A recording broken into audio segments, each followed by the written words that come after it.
Selamat datang dan selamat datang kembali di channel Harian Dani. Semoga sehat selalu. Terlintas dalam pikiran saya ingin membahas mengenai audit investigatif. Tetapi setelah dipertimbangkan kembali, rasanya kurang pas kalau membahas audit investigatif tanpa lebih dahulu membahas mengenai fraud. Karena antara fraud dan audit investigatif ada hubungan sebab akibat. Maksudnya adalah bahwa audit investigatif dilakukan karena adanya indikasi kejadian fraud di suatu entitas. Dalam video ini hanya akan membahas mengenai fraud yang dikaitkan dengan korupsi. Audit investigatif akan dibahas pada video berikutnya. Apa itu fraud? Fraud memiliki dimensi yang luas dan banyak ragam, sehingga agak sulit untuk dirumuskan dalam sebuah definisi dari segi hukum. Association of Certified Fraud Examiner atau ACFE mendefinisikan fraud sebagai occupational fraud and abuse, yaitu penyalahgunaan kedudukan seseorang untuk memperkaya diri dengan berbuat tidak jujur atau menyalahgunakan sumber daya dan aset organisasi. Untuk tujuan pragmatis, fraud dapat didefinisikan sebagai perbuatan yang dilakukan secara tidak jujur dengan tujuan untuk memperoleh keuntungan diri, menghindari kewajiban, dan mengakibatkan timbulnya kerugian pihak lain dengan cara menipu, memperdaya, atau cara-cara lainnya yang melanggar ketentuan perundangan yang berlaku. Secara umum, fraud merupakan kejahatan dalam bentuk penggelapan, penipuan, pencurian, pemalsuan, pembuatan laporan palsu, korupsi, kolusi, dan lain sebagainya. Untuk lebih lengkapnya, kita lihat SCFE Fraud Tree yang menggambarkan sebuah bagan yang mencakup berbagai macam fraud yang dikategorikan menjadi 3 kelompok besar. Yang pertama, fraud dalam bentuk korupsi atau corruption. Yang kedua, fraud dalam bentuk penyalahgunaan aset atau asset misappropriation. Dan yang ketiga, fraud yang dikelompokkan menjadi pembuatan laporan palsu atau fraudulent statements. Dalam fraud kelompok korupsi ada sub-subnya, yaitu ada yang dalam bentuk conflict of interest atau konflik kepentingan, ada penyuapan atau bribery, ada gratifikasi atau illegal gratuities, ada penyuapan atau economic extortion. Konflik of interest juga ada berbagai macam lagi jenisnya. Ada skema pembelian atau purchase scheme, ada skema penjualan atau sales scheme, dan ada yang lainnya. Penyuapan atau bribery ada yang dalam bentuk kickback, ada bid rigging, dan ada yang lainnya. Seperti apa gambarannya konflik kepentingan dalam bentuk purchase scheme atau skema pembelian? Ini biasanya dilakukan oleh seorang pegawai yang punya posisi atau kedudukan di bagian pembelian suatu perusahaan atau suatu organisasi. Nah, pegawai tersebut punya kepentingan sehingga menempatkan diri sebagai penjual. Kemungkinannya dia membeli dalam harga yang lebih mahal dari harga normal. Kemudian di skema penjualan, seorang pegawai yang berposisi di bagian penjualan punya kepentingan di perusahaan atau pihak pembeli. Jadi dia menjual dengan harga yang lebih rendah dari harga normal.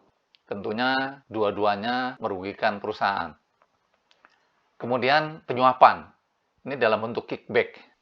Kickback bentuknya adalah adanya uang yang kembali kepada oknum tertentu setelah adanya transaksi jual beli yang dilakukan di bawah tangan.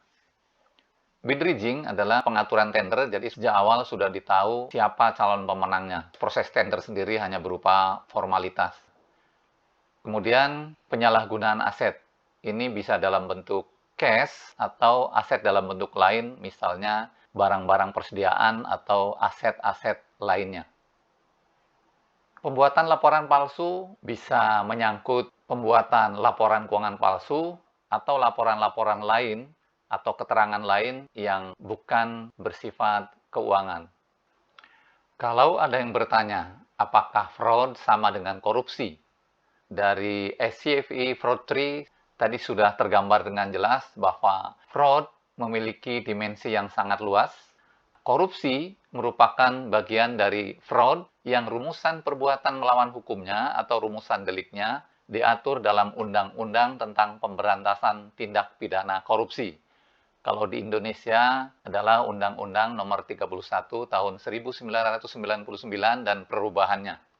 Pengertian korupsi atau definisi korupsi di masing-masing negara bisa berbeda, tergantung rumusan dari peraturan perundangan yang terkait dengan masalah tindak pidana korupsi yang berlaku di masing-masing negara. Fraud dalam bentuk yang lain dirumuskan dalam peraturan perundangan yang lainnya. Mungkin ada yang masuk ke tindak pidana umum yang tercantum di dalam KUHP, ada juga fraud yang masuk kategori tindak pidana ekonomi, ada juga fraud yang masuk kategori tindak pidana pencucian uang. Jadi, itulah fraud memiliki dimensi yang luas, dan masing-masing jenis fraud diatur di dalam undang-undang yang berbeda. Salah satunya adalah Undang-Undang tentang Pemberantasan Tindak Pidana Korupsi. Fraud yang rumusan perbuatan melawan hukumnya atau rumusan deliknya masuk ke dalam Undang-Undang Nomor 31 tentang Pemberantasan Tindak Pidana Korupsi dirumuskan dalam 30 bentuk pidana korupsi yang dikategorikan ke dalam 7 kelompok, yaitu fraud yang merugikan negara, fraud yang berupa suap-menyuap, fraud berupa penggelapan dalam jabatan, fraud dalam bentuk pemerasan, dalam bentuk perbuatan curang, dalam bentuk benturan kepentingan dalam pengadaan, serta fraud dalam bentuk gratifikasi. Faktor risiko atau penyebab terjadinya fraud oleh Donald Creasy dikelompokkan menjadi 3 yang tergambar dalam fraud triangle yang cukup terkenal. Pertama, karena adanya pressure atau tekanan. Yang kedua, karena adanya kesempatan atau opportunity. Yang ketiga, adanya rasionalisasi atau rationalization, atau boleh juga disebut pembenaran. Kebutuhan mendesak seringkali menjadi tekanan hidup ketika pelaku tidak memiliki jalan keluar dari permasalahan itu. Dari berbagai bentuk tekanan, 3 kategori diantaranya yaitu kebutuhan materi, karena gaya hidup yang melebihi kemampuan, mungkin seseorang banyak hutang, adanya kebutuhan yang tidak terduga, misalnya ada keluarga yang sakit. Ada juga tekanan dari istri atau suami karena mungkin melihat tetangganya kelihatan lebih baik, adanya kondisi lingkungan, adanya kondisi keluarga. Kemudian sifat buruk, misalnya kebiasaan berjudi, kebiasaan mabuk, ketergantungan narkoba, atau hidup royal, atau hidup boros. Bisa juga karena rasa kecewa di tempat kerja, misalnya kurang perhatian dari atasan, suasana kerja yang buruk, hubungan buruk dengan rekan kerja, tidak puas, atau karena terancam PHK. Penyebab kedua adalah adanya kesempatan atau opportunity. Jadi selain karena tekanan hidup, kejadian fraud juga disebabkan oleh adanya kesempatan atau peluang, seperti kurangnya pengendalian, adanya pelaksanaan pengendalian tidak efektif, ketidakmampuan menilai kualitas kerja, kurang disiplin, kurang transparan, sikap apatis dan masa bodoh, dan bisa juga karena tidak adanya jejak audit. Pelaku fraud biasanya berasumsi bahwa fraud yang dilakukannya kecil kemungkinan untuk terdeteksi. Penyebab yang ketiga adalah rasionalisasi atau pembenaran. Pelaku fraud mencari pembenaran dengan berdalih, saya hanya meminjam uang dan saya akan mengembalikannya. Atau mungkin berdalih, setiap orang melakukan fraud kok. Bisa juga berdalih, saya tidak merugikan orang lain. Atau mungkin mengatakan, ini dilakukan untuk tujuan baik. Bisa juga berkata, ini tidak berdampak secara serius. Atau berkata, mereka meminjamkan kepada saya dan saya pantas membayar lebih. Dan lain-lain alasan atau pembenaran.